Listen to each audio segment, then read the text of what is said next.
guys, welcome back. This is a Socotra map.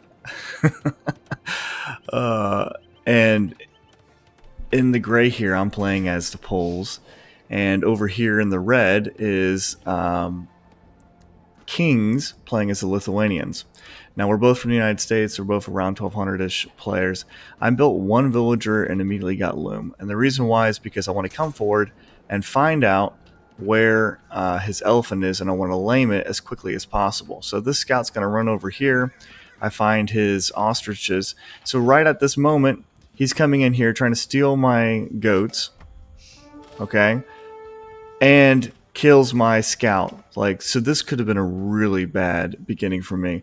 Thankfully, I got all my goats back, but lost my scout for basically nothing. I didn't even get a chance to snipe any of his goats, which I wish I had. But anyway, the good news is I'm going to find this elephant.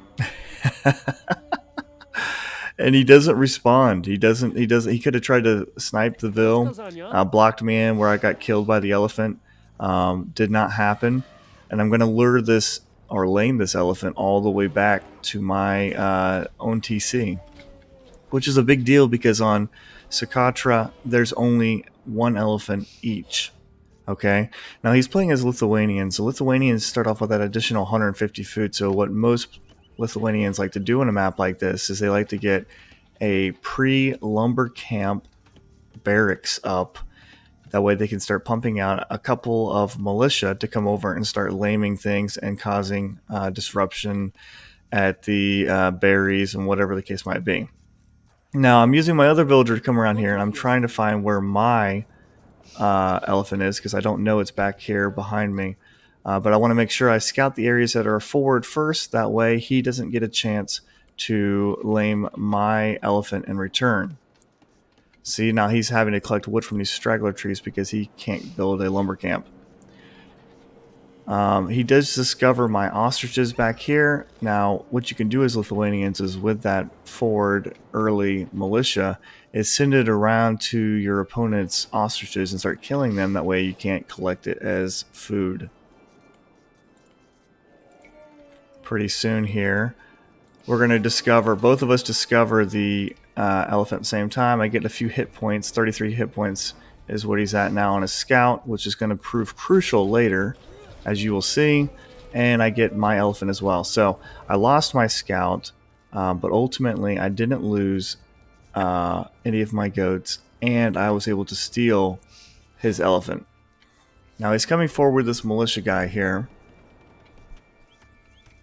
because he knows where my ostriches are. And he's going to walk all the way around outside of my line of sight. I would have almost saw him there with that villager there if I hadn't built the house first. And he's going to come over here and start killing my ostriches. Now these ostriches, they're 140 food apiece. So losing them is pretty big. And I believe I will lose 3 or 4 of them. Now I am getting my lumber camp set up over here. And I just had to kill a lion over here. And so now I'm down to 24, well, it was down to 23 hit points, and he's healing, thankfully, as Poles, that's what they do. But I'm going to come over here and start shooting his. Now, he can still collect the food, but at least it starts the decay process. Now, over here, he's killed several of them. He's chasing this one down. And now he's going to send a scout over here. And remember when I said about the scout being 33 hit points is going to be huge later, because he ultimately decides to bail on fighting with the villager. And I'm going to fight right here with my villager versus his scout. And because I'm Poles and I slightly healed just a little bit here, and see that? 1 hit point. Any other villager would have died. 1 hit point. End up saving that villager because he's Poles and because he regenerates. Now, I was only able to get one of my ostriches. He killed all the rest of them. I did get some hit points on this militia guy here. And I bring this villager all the way back. He's already back up to 4 hit points. And I'm going to use him to start getting some farms out. Now I'm dropping a folkwork on the berries. The folkwork gives you an additional 5 population space as well, kind of like a house.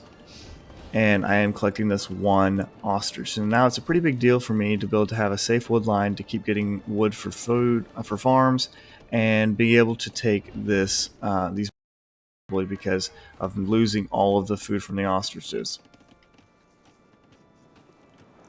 Now he's coming over here onto stone. Probably was thinking about maybe dropping a tower or two on me, which is pretty common on Socotra.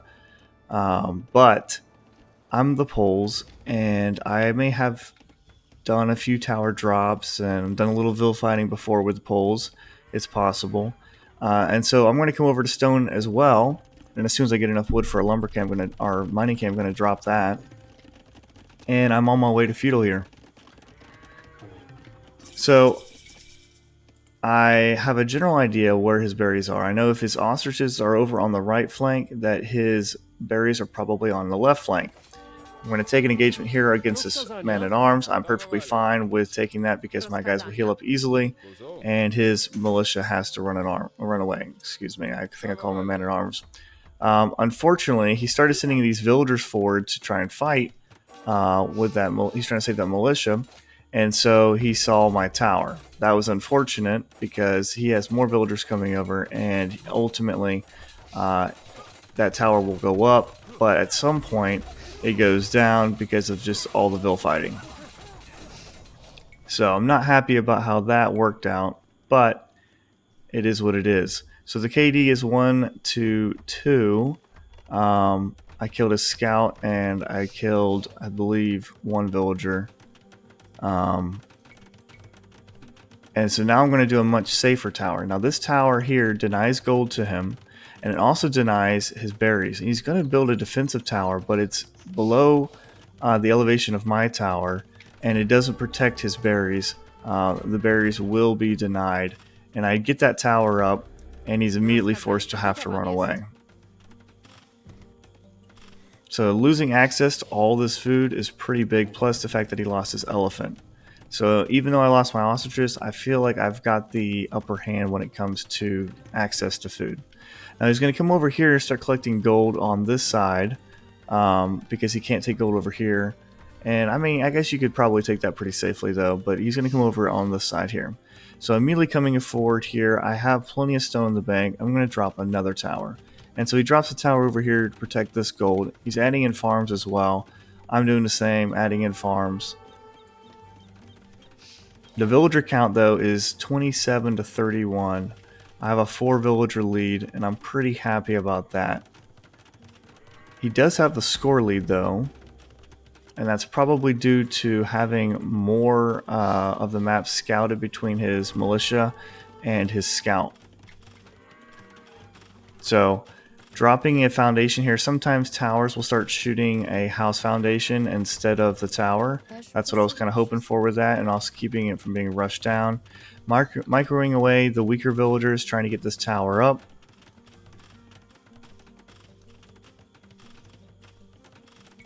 And that tower goes up. And now what's going to happen here is mostly just a little bit of a tower war. Fighting back and forth, hopping in, hopping out. Meanwhile, though, I'm still on stone. Well, I was on stone. Here we go. Reassigning them to this stone pile. Getting these villagers on wood here. Getting a second lumber camp out. And adding more farms. Resource-wise, he's got nowhere near enough food and nowhere near enough gold to get up to castle. And he's fallen 9 villagers behind between having an idle TC at times and losing villagers to being shot by my tower.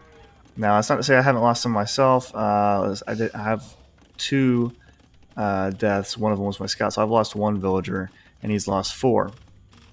Now, on my perspective, I have plenty of gold in the bank, and the reason why I have plenty of gold in the bank is because the poles collect gold from mining stone. So I'm going to keep dropping. I'm going to drop my market and blacksmith as well. I still need some more food. Still doing this whole tower dance back and forth, back and forth, back and forth. And I'm on my way to castle. I used the market, stole a little bit of wood, and used my extra gold that I had to click up. I think also I had some villagers queued up that I just cleared out of my queue. That way I had enough food. So I'm getting fletching. I have the stone upgrade. And I'm on my way to Castle Age, 30% of the way now. And yeah, 8 idle villagers. And almost has enough to click up the castle, but hasn't reached that point yet. Keep going forward. He could click up. He hasn't clicked up. Honestly, I think the only thing he needs is his buildings. Yeah. He doesn't realize that he has the resources to click up yet, and but hasn't built his building. So he tried to rush down that tower. It's not going to work for him. I have 2 towers from behind that range this tower. So that's a good way just to lose villagers. The KD is now 3-9. 31 to 43 villagers. I'm almost in the castle and he hasn't even clicked up yet. And that tower goes down, just a couple hits from my villagers. And now what I need to do is bring some of these wood villagers forward, because I'm hitting castle right now. And my plan is to use these 3 towers that I have up, plus I have villagers in here that can shoot anybody that tries to rush it down. I'm going to delete this housing foundation right here, and let's see what he sees. He sees the housing foundation go down, and he sees the castle foundation get dropped. And he has no way to do anything with that. And he calls the GG. Hadn't clicked up the castle yet, even though he had the resources. And that was it. There's really not much you can do with a castle being dropped on your TC like that. All his towers were out of position. And that was GG, guys. So hopefully you guys enjoyed it. It's a quick, fast, easy, aggressive, intense game. I really enjoyed, and hopefully you guys enjoyed it too. All right, we'll catch you guys next time.